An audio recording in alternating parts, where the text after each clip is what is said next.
Hola, hola, ¿cómo están? Muy buenos días para todos. Bienvenidos a el día 66 de la lectura de los libros de la Ley del Uno. Hoy es solo para valientes. A ver cuántos se animan a ingresar al en vivo de nuestra página o de nuestro grupo de Facebook Awaken Travelers para disfrutar de la sesión de hoy, entonces, de la lectura del libro número 4. Mientras le damos unos minutos a los lectores para que ingresen a nuestro en vivo. Hoy vamos a hablar un poquito de el despertar de la conciencia inicialmente.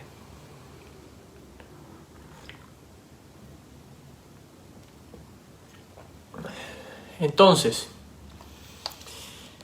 en cuanto al libro, estamos exactamente en la página 52, es la sesión número 79 del libro 4, para los que pudieran ver este video luego en diferido por YouTube, para que sepan que en nuestra página de Viajeros Despiertos se encuentran todos estos videos en orden cronológico. Hemos estado hablando entonces en el libro número 4 acerca de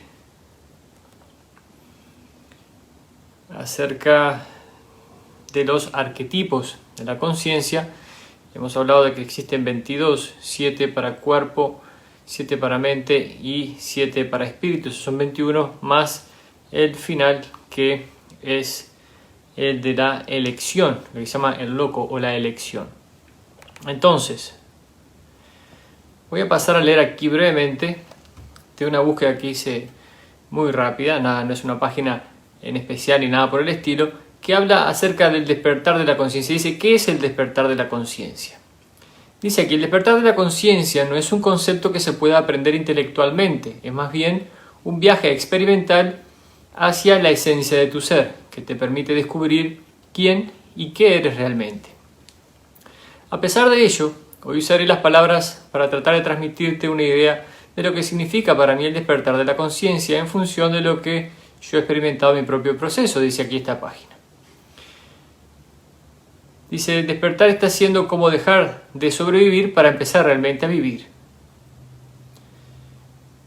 Dice, despertar es un proceso de transformación interior en el que empiezas a tomar conciencia de ti mismo. Despertar es abrir los ojos a la realidad que siempre ha estado ahí, pero nunca has podido ver por las distorsiones de tu mente o por cómo nosotros hemos aprendido, por el velo del olvido que nosotros traemos al ingresar en la tercera densidad. Que ya, por supuesto, al estar en un proceso de transición de tercera a cuarta densidad, el velo es más liviano para los pequeños que ingresan a este mundo. Dice, despertar es dejar de ser esclavo de tu mente y empezar a escuchar los mensajes de tu alma para convertirte en dueño y señor de tu vida. Despertar es volver a tu esencia y descubrir quién eres realmente, más allá de todas esas etiquetas con las que te has ido identificando. Despertar es un camino de evolución personal y continuo hacia tu verdadera identidad, que solo puedes recorrer tú, nadie más lo puede hacer por ti. Despertar es un proceso de aprendizaje, es un proceso de desaprendizaje, de soltar, de confiar en la vida, para que pueda expresarse a través de ti la verdad. Despertar es salir de la mentira que has creado en tu mente a través de tu sistema de creencias condicionado para entregarte la verdad. Y aquí yo agregaría que este sistema ha sido impuesto en nuestras mentes por muchos años. Hola Graciela, muy bien, gracias. Hola Ninoca, bienvenida. Dice, despertar es vivir en el presente, salir de la ilusión mental acerca del pasado y del futuro, para entregarte a la experiencia de la vida sin filtros, aquí y ahora. Hemos hablado también del tiempo, siendo el tiempo una ilusión que solo se vive en este planeta de tercera densidad porque nuestra conciencia así lo requiere de alguna manera. La humanidad, como lo dicen seres de otros mundos, son los únicos en el universo que han aprendido a medir algo que no existe, que es el tiempo. Dice, despertar es dejar de resistirte a la vida para empezar a fluir con ella. Despertar es reconocer que la vida no te sucede a ti, sino que sucede para ti, para que crezcas, aprendas y evoluciones, para que descubras quién eres. Despertar es darte cuenta que la vida es un juego, es un puro proceso de aprendizaje, que cualquier situación que etiquetamos como problema es solo una experiencia necesaria para crecer y evolucionar. Despertar es dejar de verte a ti mismo como una víctima para convertirte en dueño y creador de tu vida. Ahí reside tu poder, tu responsabilidad y tu libertad. Despertar es ser auténtico, ser quien realmente eres y dejar de interpretar un papel influenciado por lo que te ha inculcado la sociedad, tu ámbito familiar o tus creencias limitantes. Despertar es reconocer el potencial infinito que hay en ti, más allá de las limitaciones de tu mente. Despertar es reconocer tu esencia espiritual más allá de tu experiencia humana. Despertar es dejar de pasar todo por el filtro de la mente para entregarte a la intuición que te guía en el momento presente. Despertar es dejar de actuar movido por el miedo y la necesidad de seguridad de la mente para empezar a actuar a través del amor y la necesidad de progreso del alma. Despertar es confiar en la vida y reconocer que hay una inteligencia superior, llámala Dios, universo, energía, como quieras, que te guía y te protege. Despertar es reconocerte uno con la vida, lo que hace que sientas una compasión y un amor infinitos por cualquier forma de vida. Despertar es reconocer la ignorancia de tu mente y darte cuenta que lo que piensas es tan solo un punto de vista, no es la verdad. De esa manera dejas de identificarte con tus pensamientos y de defenderlos con uñas y dientes. Dice aquí, hay un pasaje de Carl Jung, que lo hemos nombrado un par de veces también. Dice Carl Jung: no es posible despertar a la conciencia sin dolor. La gente es capaz de hacer cualquier cosa, por absurda que parezca, para evitar enfrentarse a su propia alma. Nadie se ilumina fantaseando figuras de luz, sino haciendo consciente su oscuridad. Lo dijo Carl Jung. Entonces, un poquito acerca del despertar de la conciencia, y dice: si quieres vivir la vida libre, plena y llena de sentido que mereces, debes de cumplir un requisito: debes despertar tu conciencia. No estás en la vida para pasar de puntillas. Estás aquí para algo grande, pero para ello debes abrir los ojos, despertar y recordar quién eres. ¿Puedes recordar quién eras antes de que el mundo te dijera quién debías ser? Esa es la gran pregunta de hoy. El mundo nos ha dicho quién debemos ser a través de los múltiples sistemas que tiene nuestra sociedad, a través de la familia, para empezar, la escuela, la educación en general, la sociedad, el trabajo, los amigos. Todo eso nos va marcando y nos va diciendo quién debemos ser, pero no nos dice quién realmente somos. Necesitamos entonces descubrirlo. Y un poco va por ahí el tema de hoy, y en general lo estamos descubriendo con estos libros de la Ley del Uno, y hemos visto cómo en algún momento del proceso de nuestras vidas vamos a ir quitando ese velo que está enfrente a nosotros y vamos a poder ir viendo las cosas de manera diferente. Vamos a ir tomando entonces nuestra vida en general desde una creación consciente, entendiendo cómo funciona la metafísica y el universo.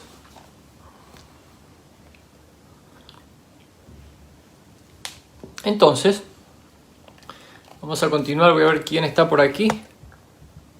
Inoska, ya le dije hola. Miriam, hola, hola. Buen día para todas. Verónica. Y para los que nos ven en diferido, para todos también, muy buenos días.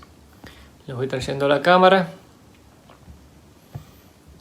Y vamos a continuar con la sesión de hoy. Hoy es la sesión número 66, como lo puse, no sé si lo vieron. Es solo para valientes. Muchos tienen el estigma del número 66, pero bueno, en definitiva es un número más. Y aquí estamos. Estamos hablando de los catalizadores de la experiencia. Hoy estuve repasando la lectura, está interesante.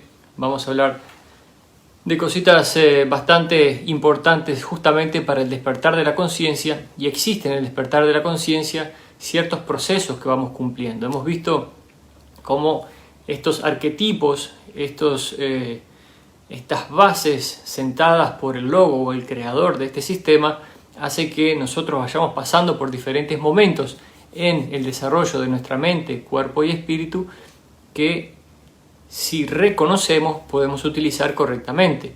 A nosotros nadie nos enseña en la escuela, en el liceo, en la universidad, en ningún lugar de instrucción formal o, bueno, informal sí, para los que realmente están en este camino.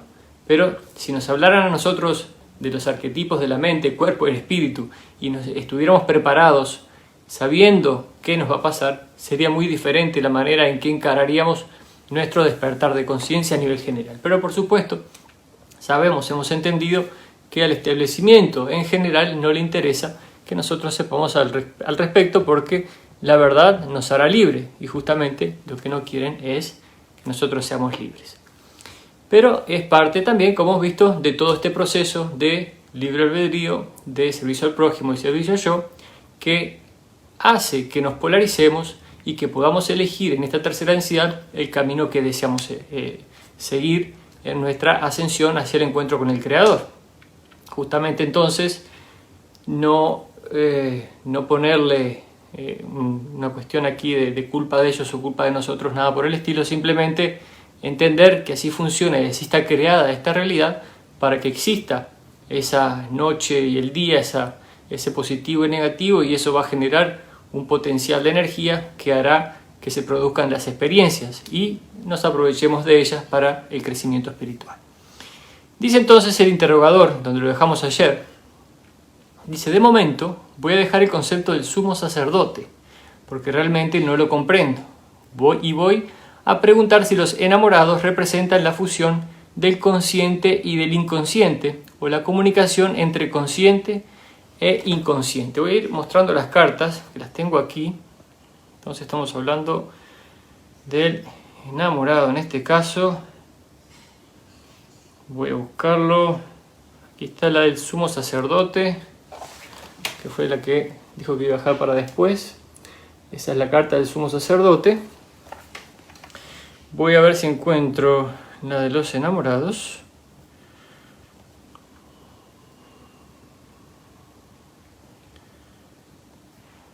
No sé si la tienen ustedes por ahí. El sol, el juicio, la luna, la estrella, la torre golpeada, la justicia, la sabiduría, la rueda, la encantadora, experiencia del cuerpo, la muerte, el alquimista, el mártir, el mago, la suma sacerdotisa, el emperador. Aquí está, los enamorados, los dos caminos, transformación de la mente. Aquí está. Vamos a hablar entonces de esta carta para que la vean, que es el arcano número 6. Y dice así: dice Ra, de nuevo, aunque no pueda decirse que no eres perceptivo, no llegas al fondo de este arquetipo particular, que puede llamarse más apropiadamente la transformación de la mente. Dice el entrenador: ¿transformación de la mente en qué? Y Ra le dice: si observáis el arquetipo 6, el que le acabo de mostrar, podés ver al estudiante de los misterios, transformado por la necesidad de escoger entre la luz y la oscuridad de la mente. Entonces ahí está, el estudiante de los misterios en el medio, y va a elegir entre la luz y la oscuridad. Ese es el significado de esta carta, para que lo vayamos visualizando también un poquito mejor. Dice el intro: entonces, el conquistador o el carro representa la culminación de la acción de los 6 primeros arquetipos de una conquista de los procesos mentales, incluso posiblemente de la desaparición del velo. Dice Ra: la percepción es correcta. El arquetipo 7 es muy difícil de enunciar. Podemos llamarlo el camino, la vía o la gran vía de la mente. Su fundamento es un reflejo y una recapitulación sustancial de los arquetipos 1 a 6. Voy a buscar esta carta, la número 7. Aquí está. Es el carro, el gran camino de la mente, y ahí vemos cómo el adepto, por lo que se ve, está en el carro impulsado por los dos seres, que uno está en oscuro y el otro está en claro, ¿verdad? Está impulsada la mente por la luz y la oscuridad. Entonces, para este proceso de despertar de conciencia, también es importante que pongamos luz sobre nuestra oscuridad, que veamos esas sombras y pongamos iluminación en esas sombras. Es todo parte del proceso del despertar de la conciencia, que si hubieran escuelas de esto, habrían muchos menos problemas en general, porque ya que no se entiende el despertar de la conciencia, hay muchas personas que sufren a través de este proceso. A ver, entonces dijo recapitulación sustancial de los arquetipos 1 a 6. Igualmente puede considerarse que la vía de la mente muestra el reino de los frutos del viaje apropiado a través de la mente, en el sentido de que la mente continúa avanzando majestuosamente a través del material que concibe como un carro arrastrado por leones o por corceles reales. Bien, dice el interrogador. Entonces, voy a preguntar simplemente sobre uno de los arquetipos, el que soy menos capaz de comprender en este momento. Sigo en completa oscuridad, por así decir, respecto al sumo sacerdote y a lo que representa. ¿Puedes darme una indicación al respecto? Ya le mostré el sumo sacerdote. Vamos de nuevo entonces. Y si se fijan, también está ahí lo que sería el sumo sacerdote y la oscuridad y la luz, ¿verdad? Siempre hay mucha representación de eso porque estamos hablando, por lo que entiendo aquí, de la mente, ¿verdad? Y cómo debemos poner o reconocer las sombras en nuestra mente. Dice Ra, y hablando entonces del sumo sacerdote: habéis mostrado mucho interés en el significante que debe convertirse en complejo. El sumo sacerdote es el arquetipo original de la mente que se ha tornado complejo por los movimientos sutiles del consciente y del inconsciente. Las complejidades de la mente fueron una evolución, más que la combinación de la experiencia entre el potenciador y la matriz. La propia mente se convirtió en un actor en posesión del libre albedrío y más especialmente de la voluntad. Como significante de la mente, el sumo sacerdote tiene la voluntad de saber. Pero, ¿qué hará de su saber y por qué razón lo busca? Los potenciales de un significante complejo son múltiples, ¿verdad? Entonces, aquí está justamente el significado de esto. Dice, el sumo sacerdote tiene la voluntad de saber. La mente llega a ese punto en el que tiene la voluntad de saber, pero aquí dice, pero ¿qué hará de su saber? ¿Y por qué razón lo busca? Y ahí es donde también esa búsqueda mental se hace parte del camino en general por el que luego se llegará a la decisión, ¿verdad?, del camino final que se elige para la ascensión o para la continuación de el camino de búsqueda hacia el Creador. Dice aquí Ra, antes de iniciar la sesión de trabajo deseamos corregir un error. Esto porque pasamos a la sesión, perdón, no lo dije, sesión 80 el 27 de febrero de 1982. Dice, antes de iniciar esta sesión de trabajo deseamos corregir un error que hemos hallado en el material anterior. El arquetipo 5, al que habéis llamado sumo sacerdote, es el significado del complejo mental.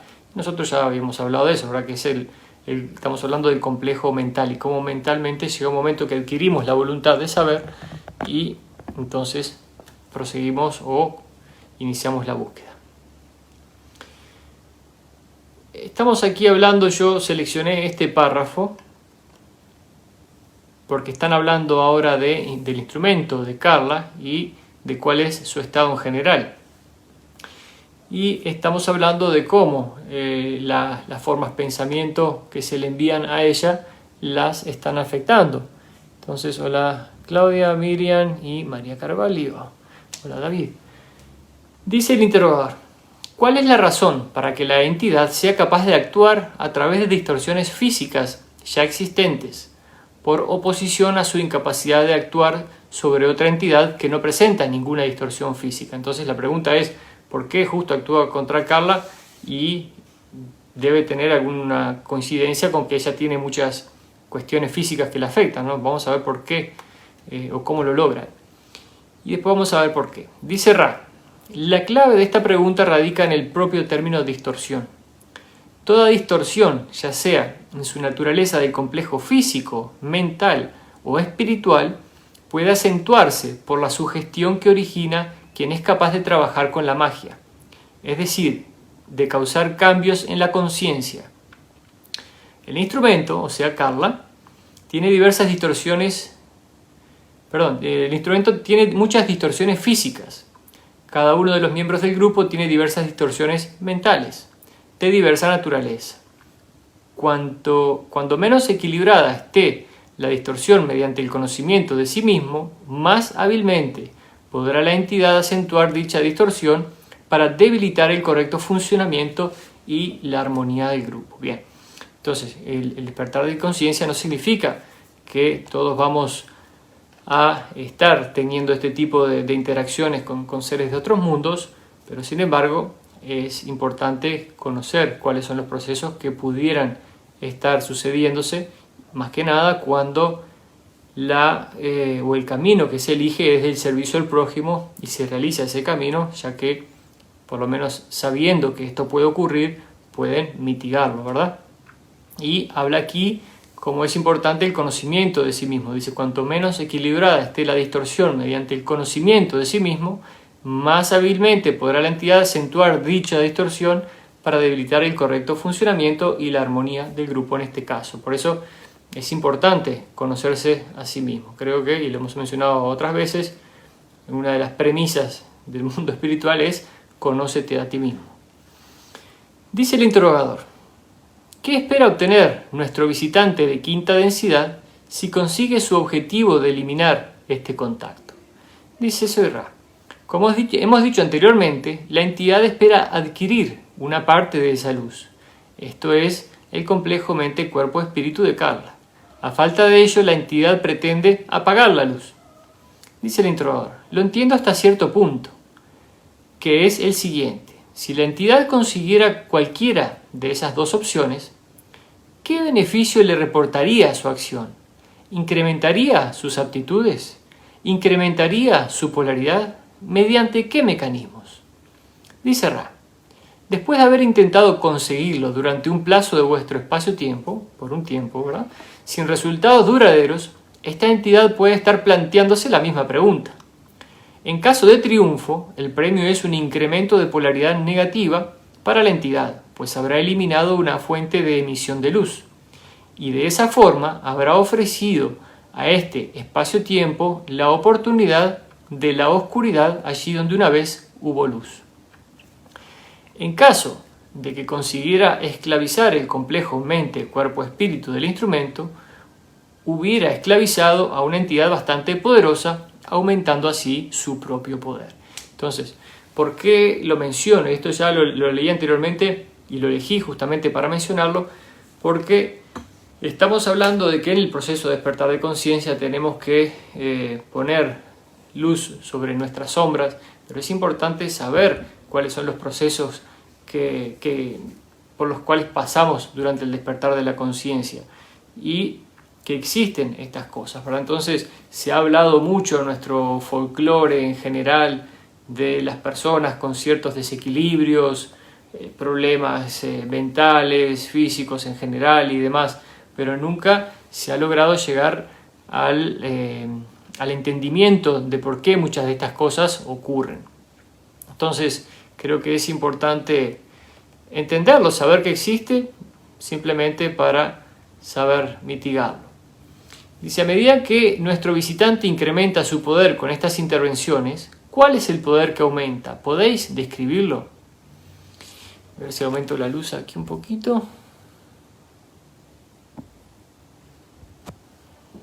A ver. ¿Cuál es el poder que aumenta? A ver, está interesado en saber cómo es que funciona esto. Dice, Soy Ra, el poder del que habláis es un poder espiritual. Los poderes de la mente como tal no comprenden este tipo de trabajos. Quizás os sea útil reflexionar sobre las posibilidades del reflejo de la luna. Sabéis que hemos descrito la matriz del espíritu como una noche. La luz de la luna ofrece, pues, ya sea una imagen auténtica vista en penumbras o bien quimeras y falsedad. El poder de la falsedad es profundo, como lo es el poder de discernir la verdad entre las sombras. La sombra de las cosas ocultas es una profundidad infinita en la que se almacena el poder del infinito creador. Así pues, el adepto trabaja con el poder de las cosas ocultas, iluminado por lo que puede ser falso o verdadero. Aceptar la falsedad, conocerla, buscarla y hacer uso de ella proporciona un poder de los más grandes.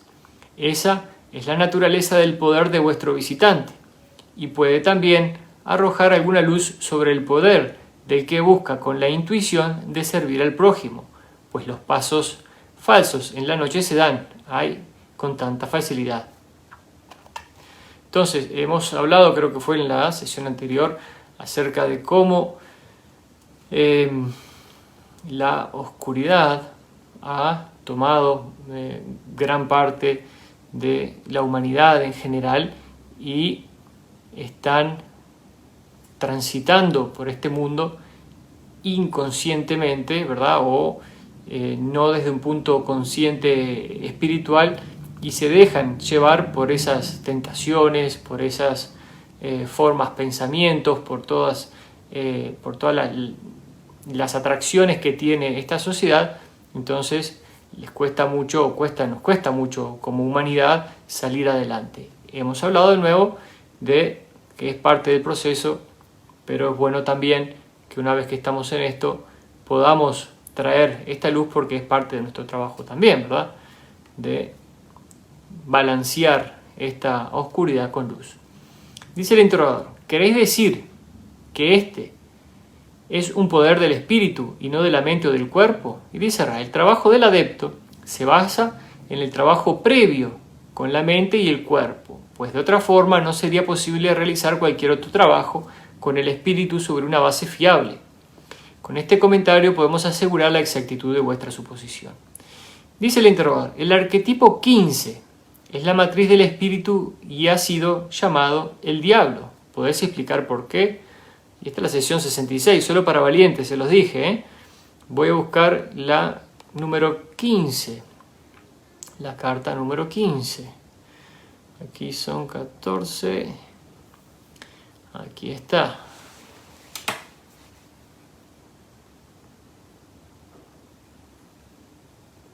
Arcano número 15, dice el diablo, matriz del espíritu.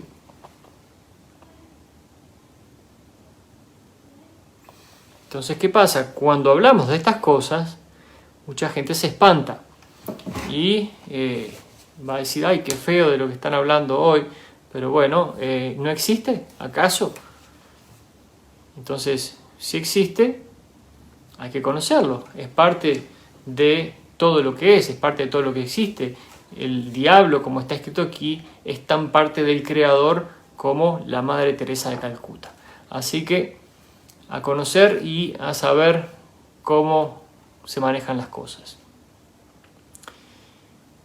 A ver dónde estoy. Dice: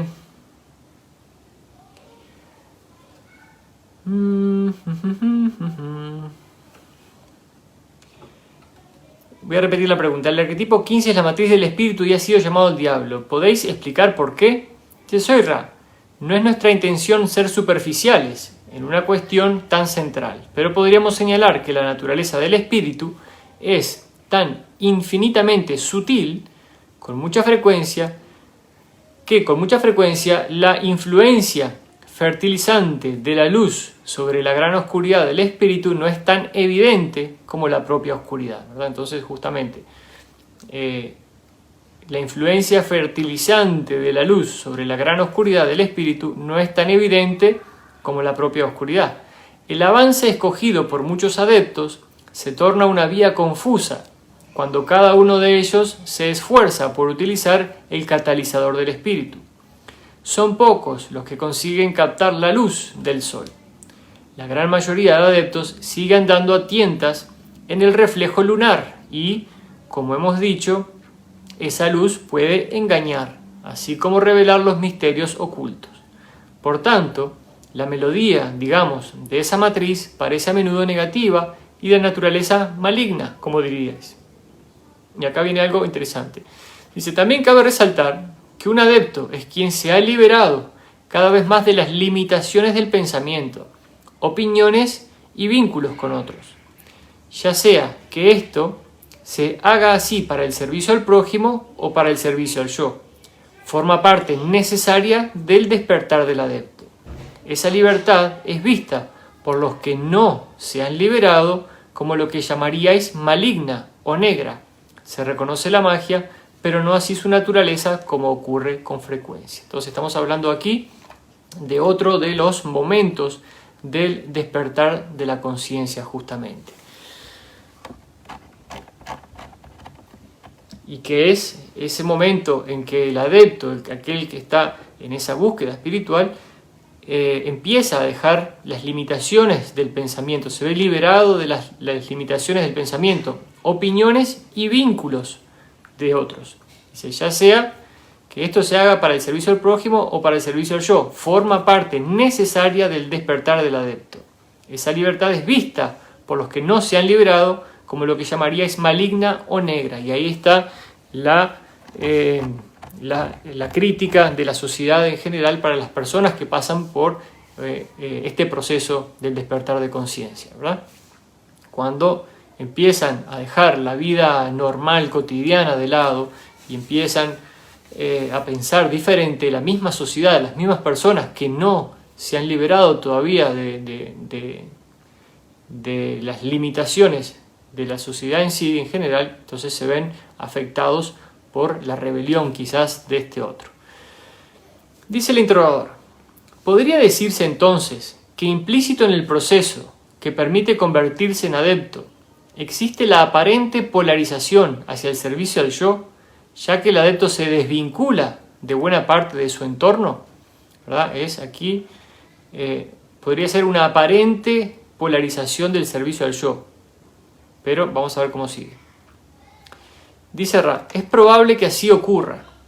Lo que obviamente ocurre es una desvinculación. Si la verdad es la del servicio al yo, se produce la consecuente desvinculación del prójimo. Si la verdad es la del servicio al prójimo, se produce una verdadera relación con el corazón de todos los prójimos y una desvinculación únicamente de los caparazones ilusorios que impiden al adepto percibir correctamente al yo y al prójimo como uno. Ahí está, bastante interesante ese párrafo. Dice el interrogador, ¿queréis decir entonces que este efecto de desvinculación en el adepto del servicio al prójimo es un escollo o un proceso ralentizador para alcanzar el objetivo que aspira? Y Ra le dice, no es correcto. Desvincularse de la miasma de la ilusión y de la falsa representación de cada una de las distorsiones es una parte absolutamente necesaria en el camino del adepto. Otros podrían considerarlo desafortunado, ¿verdad? Entonces, importante aquí también, esta página general, página 52 del libro número 4, les va a dar otra pauta del despertar de la conciencia, cómo funciona. De vuelta les digo, para los que entraron después, al principio leí pequeños, en realidad pocos párrafos de una página aquí en internet que habla del despertar de la conciencia.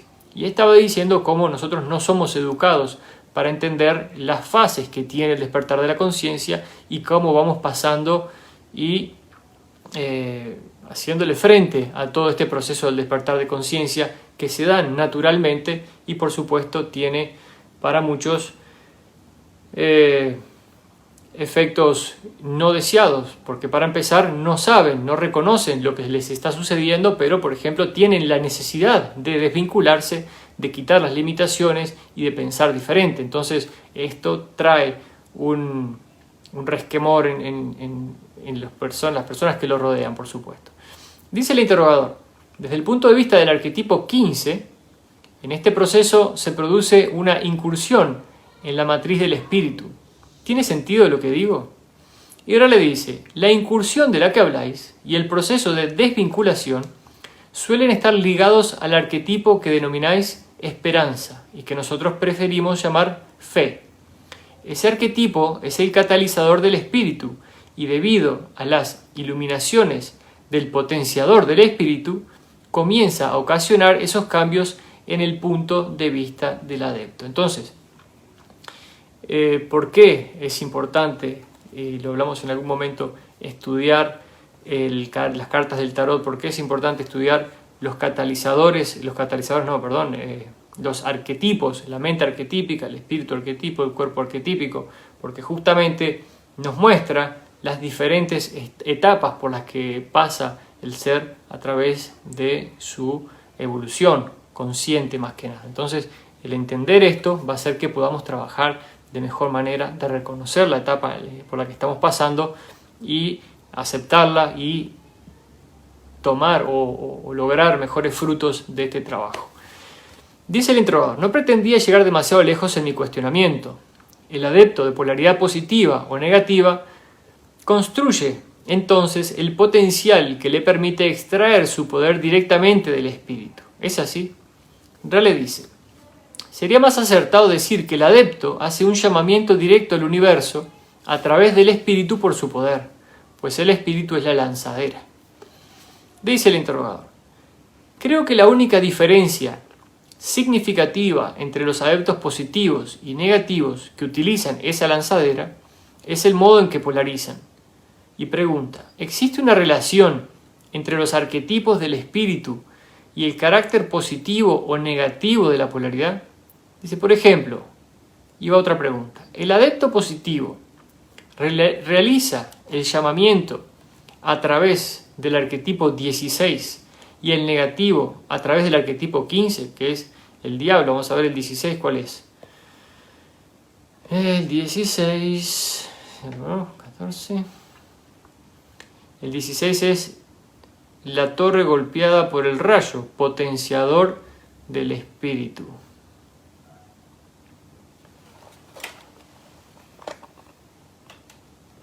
Ahí se ve. La torre golpea el rayo. Esto es como que la luz golpea y separa una cosa para un lado y la otra para el otro.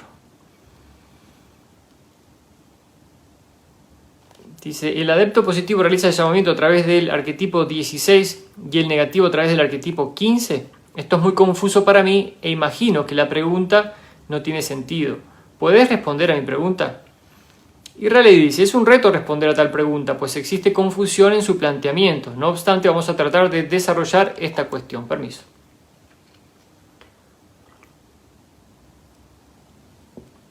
Dice, el adepto, ya sea positivo o negativo. Y cuando hablamos de adepto, por si quedan dudas, estamos hablando del buscador, el espiritual, de la persona despierta que ha iniciado esta búsqueda de crecimiento espiritual, ¿verdad? De manera consciente. Dice, el adepto, ya sea positivo o negativo, tiene la misma matriz. El potenciador también es idéntico. Debido al catalizador de cada adepto, este puede determinar y escoger lo que va a examinar más profundamente. Así pues, la experiencia del espíritu que llamáis la luna es, con mucha diferencia, la influencia más manifestada sobre la polaridad del adepto. Estamos hablando de la parte negativa, por el ejemplo que dio antes.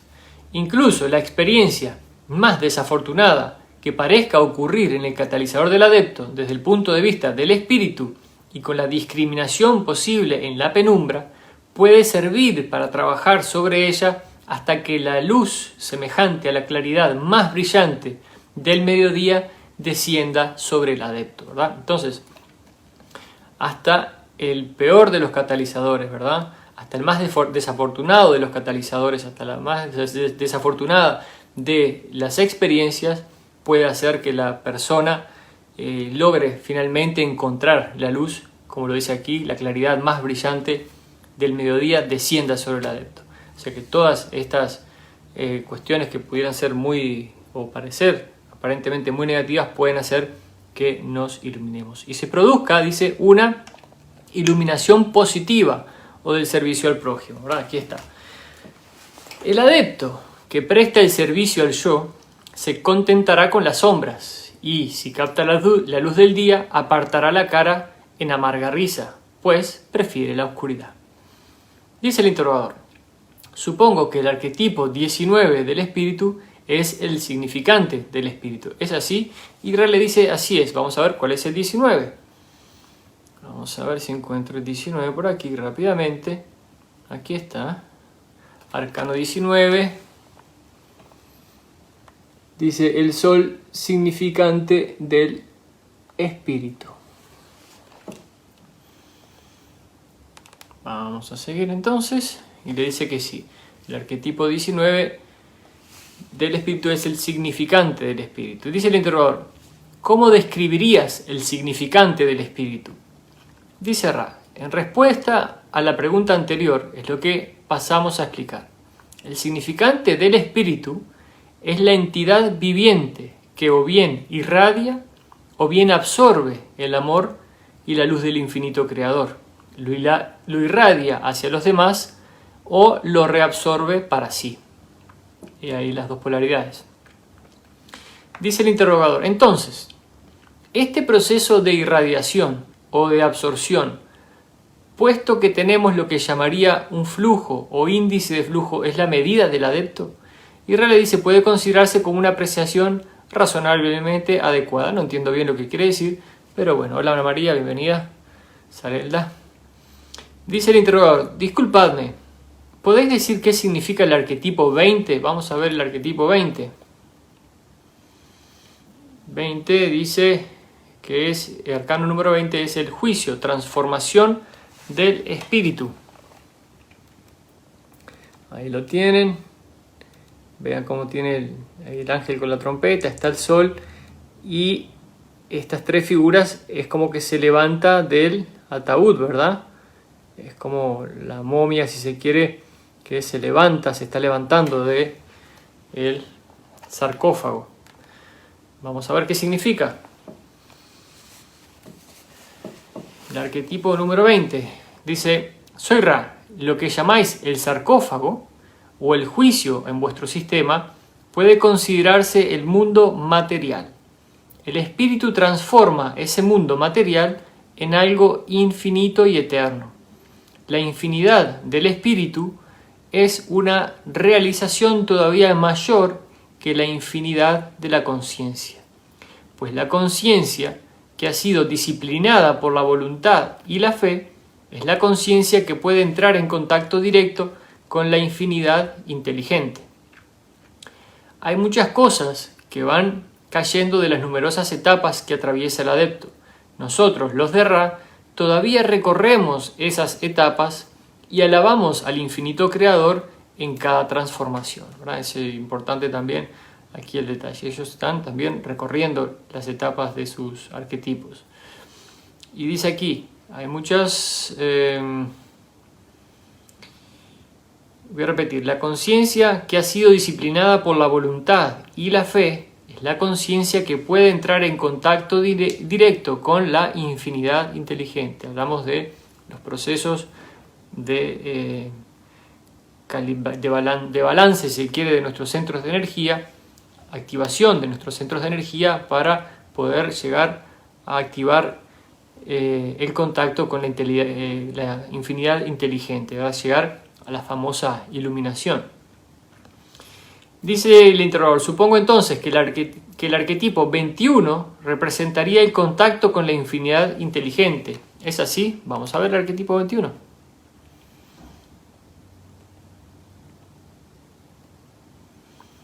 El arquetipo 21 dice el mundo, gran camino del espíritu. Ahí está, arcano número 21, el mundo, gran camino del espíritu.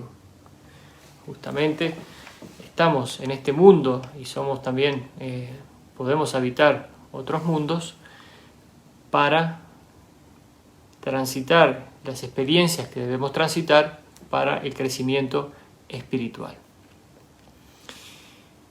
Dice Ra, así es, aunque también puede verse reflejado este contacto y el contacto con la energía inteligente, que es el universo, o como lo habéis llamado de cierta forma, provincianamente el mundo, dice. Y aquí le dice el interrogador, ¿podéis dar un ejemplo de lo que sería tal contacto con la infinidad inteligente y con la energía inteligente? ¿Podéis explicar cómo sería el resultado de ese tipo de experiencia? A ver, vamos a ver qué dice entonces cuando a través de nuestro trabajo espiritual, mental, corporal, hayamos balanceado nuestros puntos de energía y encontremos esa iluminación.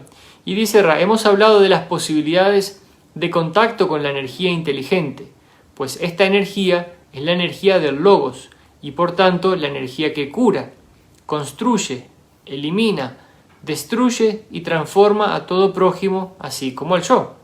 El contacto con la infinidad inteligente es más probable que produzca una dicha indescriptible en la entidad que lo experimenta.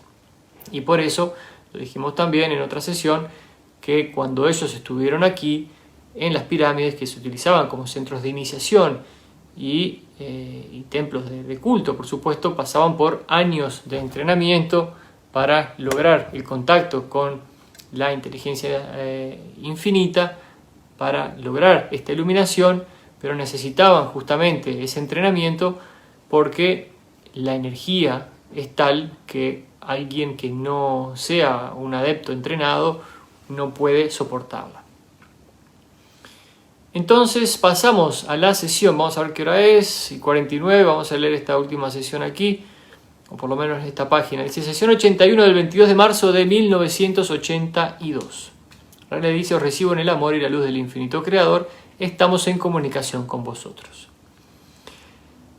Están hablando entonces en este caso de la fatiga que siente Carla, y voy a leer esta parte porque también es parte del entendimiento que tenemos que tener desde mi punto de vista para cuando hacemos cierto tipo de trabajos energéticos.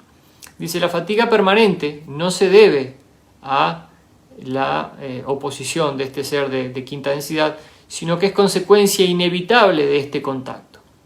Y el interrogador le dice, ¿por qué es una consecuencia inevitable? ¿Cuál es el mecanismo de este contacto que ocasiona la fatiga? Y Ra le dice, el mecanismo que ocasiona la fatiga es la conexión entre la densidad en la que el complejo mente, cuerpo, espíritu del instrumento, o sea Carla, se mantiene resguardado durante las sesiones, y la densidad totalmente distinta en la que habita el complejo corporal físico del instrumento en el espacio-tiempo. ¿Qué quiere decir? Cuando Carla va a hacer este trabajo, ella hace una salida de su cuerpo. Esa salida de su cuerpo, que es Carla, lo que realmente es Carla, va y se queda resguardada en una densidad diferente a la tercera densidad. Y cuanto más tiempo ella pasa en esa densidad, lo que es ella, ¿verdad? Entonces se va acoplando o disfrutando de esa densidad más alta, y cuando viene a la tercera densidad le resulta pesado.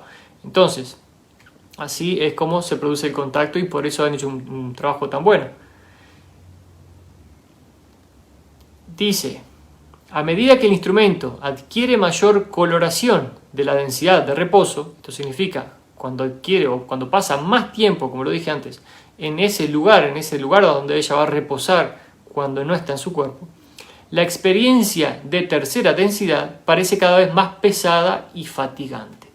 Todos nosotros, durante la noche, salimos del cuerpo y vamos a recargarnos, vamos a tener diferentes experiencias fuera de nuestro cuerpo. Lo he dicho muchas veces, el que necesita descansar es el cuerpo sólido humano, esta manifestación del rayo amarillo de nuestro plexo solar, que es el cuerpo humano, pero nuestro cuerpo astral, si se quiere, no necesita descanso.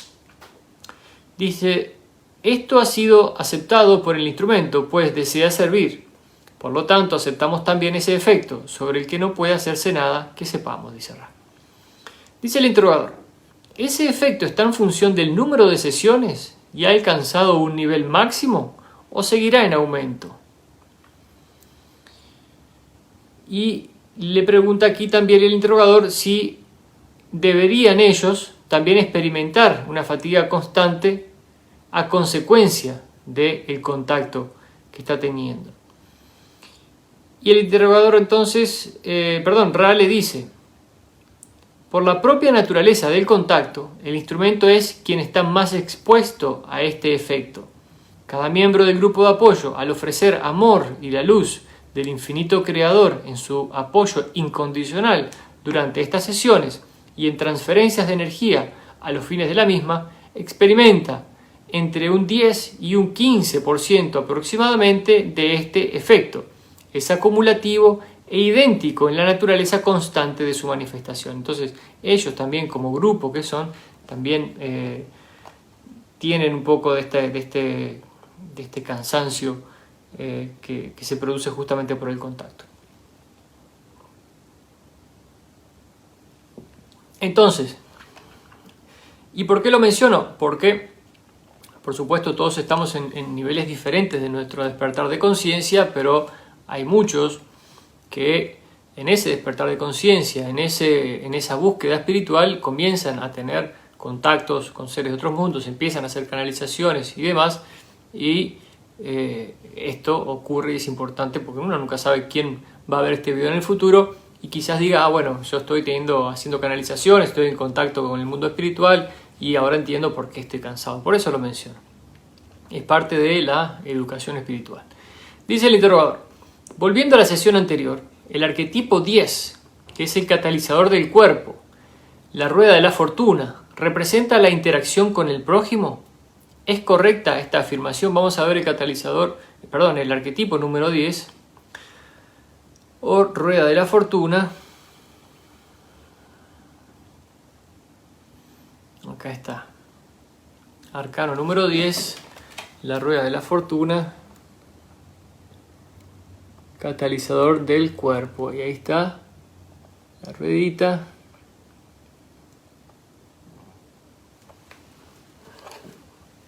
Vamos a ver qué dice del catalizador número 10 o rueda de la fortuna. Dice Ra, puede considerarse una afirmación correcta en términos generales, pues cada catalizador concierne a la naturaleza de las experiencias que entran en la red de energías y de percepciones vibratorias del complejo mente-cuerpo-espíritu. Lo que cabe añadir es que el estímulo externo de la rueda de la fortuna es lo que ofrece experiencias tanto positivas como negativas. El estímulo externo de la rueda de la fortuna es lo que ofrece experiencias tanto positivas como negativas. A ver qué dice aquí. Experiencias que entran en la red de energía y percepciones vibratorias de la persona. Entonces, de acuerdo a nuestra energía, de acuerdo a nuestra vibración, son las experiencias que atraemos en nuestra vida. Atento con eso. Dice el interrogador, el arquetipo 11 sería entonces la experiencia del cuerpo. Dijimos que la rueda de la fortuna era el 10, sí. El arquetipo 11 sería entonces la experiencia del cuerpo, que representa el catalizador que ha sido procesado por el complejo mente-cuerpo-espíritu y se denomina la hechicera o la fuerza, porque produce nuevas oportunidades de crecimiento. ¿Es así? Y Re le dice, así es. Ahora lo vamos a ver a este arquetipo, el número 11, y vamos a terminar por aquí hoy. Y repaso aquí, dice, el arquetipo 11 sería entonces la experiencia del cuerpo, que representa el catalizador que ha sido procesado por la persona y se denomina la hechicera o la fuerza, porque produce nuevas oportunidades de crecimiento. ¿Qué significa esto? Cuando nosotros aprovechamos el catalizador de la experiencia que se nos brinda y la procesamos correctamente, entonces se producen nuevas oportunidades de crecimiento. Estamos hablando del número 11. Vamos a buscarlo aquí. Arcano número 11. Dice la encantadora o experiencia del cuerpo. Ahí está el número 11, arcano 11. Y la señora dominando al león. El león está comiendo de su mano. ¿Verdad? Entonces, la experiencia vino a nosotros, la aprovechamos, la procesamos y esto trae oportunidades de crecimiento. Entonces, mis amigos y mis amigas, lo dejamos por aquí. Seguimos en la sesión 81 para la siguiente, página 59 del libro número 4. Estamos aprendiendo acerca de los arquetipos y cómo funciona todo este sistema de mente arquetípica, espíritu y cuerpo arquetípico y cómo influye, si se quiere, yo lo hemos agregado, en el proceso que tenemos de despertar de conciencia, para que podamos educarnos, entender cómo esto nos afecta en nuestra vida en general, en nuestras interacciones con nuestros familiares, amigos, con la sociedad. A medida que vamos despertando, cuáles son las cosas que van sucediendo en nuestra mente, en nuestro cuerpo y en espíritu, para que podamos entonces trabajar desde un punto mucho más consciente y mucho más productivo. Les mando un abrazo entonces, que pasen muy bien, nos vemos mañana. Chau, chau.